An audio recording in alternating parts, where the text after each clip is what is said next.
Let's talk about mental health from my own experience. The first thing I want to ask you to do is to close your eyes. I want you, please close your eyes. I want you to imagine the end of this event, and you are going back home by car, home or your hotel room, and you are involved in an accident. When you open your eyes, you have a lot of pain in your back, and you can't move your legs. You are trying, but you can't. How you feel? What are your thoughts? Please open your eyes. That's what happened to me when I was 21 years old. I was riding my bike and I crashed against a car. When I opened my eyes, I couldn't move anything of my body from my chest down. That very moment, I still could feel my legs. And I heard people around me talking about I shouldn't worry too much about not being able to move my legs because it could be due to the recent impact of the accident. But I was so worried. I was shocked. The helicopter picked me up and brought me into the hospital, and a nurse friend of mine was on shift that day, and he began to check the damage that the accident had made in my body.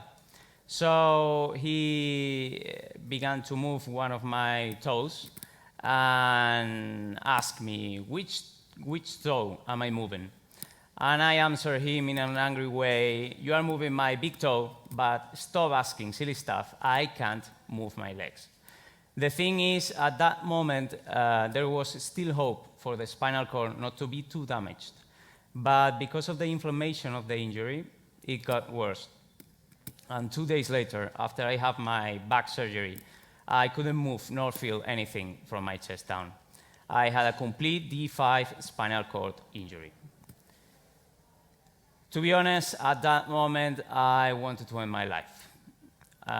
For me, life in a wheelchair was nonsense. I couldn't start not walking again, not going out with my friends the way I used to, not play football anymore. And how will I have a girlfriend now? Who was going to love me being like that?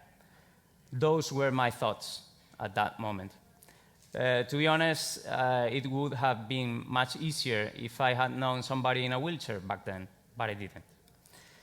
So I started my rehabilitation process, having loads of physical therapy sessions, and I needed to learn how to live being seated in a wheelchair.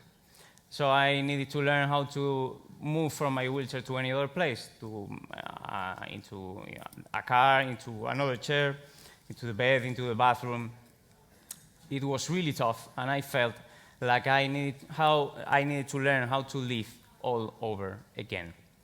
At that time, I was studying business management degree, and I have a lot of fears of going back to university.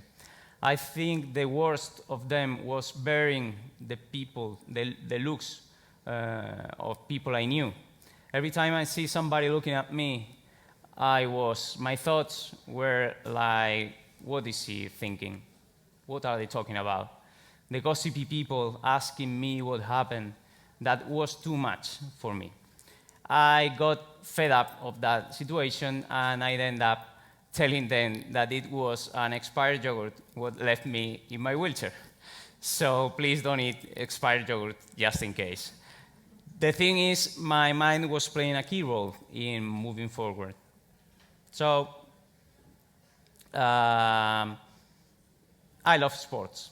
I have a project before I had the accident to go to Sierra Nevada, one ski resort in the south of Spain, and work there as a snowboarding coach for 1 or 2 years. Another broken dream for me. So 1 year after the accident, I decided to go there to Sierra Nevada and take some adaptive ski lessons for beginners. That was really frustrating at the beginning too, because it was like I had never skied before. But at the same time, it was a wonderful experience to feel the snow again. So I decided to hold on to that second thought, to that second feeling. I needed to adapt my broken dream to my new reality. So 1 year after, I booked an apartment for the whole season in Sierra Nevada and went there to learn how to ski again as good as I did before. That was a wonderful experience. I met wonderful people, and I learned how to ski again on my own. And what's more important, I was enjoying skiing, and I was enjoying my life again. I began to participate in some local competitions. I began to train with an adaptive ski team. And I found sports to be an incredibly useful tool to get my life straight again. Not only that, after a lot of training and pushing myself in Sierra Nevada, I managed to be the Spain ski champion for 3 times. So that led me to know myself better. I finished my business management degree, and I decided to go back to uni. I wanted to study psychology. I wanted to help people to manage their emotions, to not let them control their lives as they did control mine.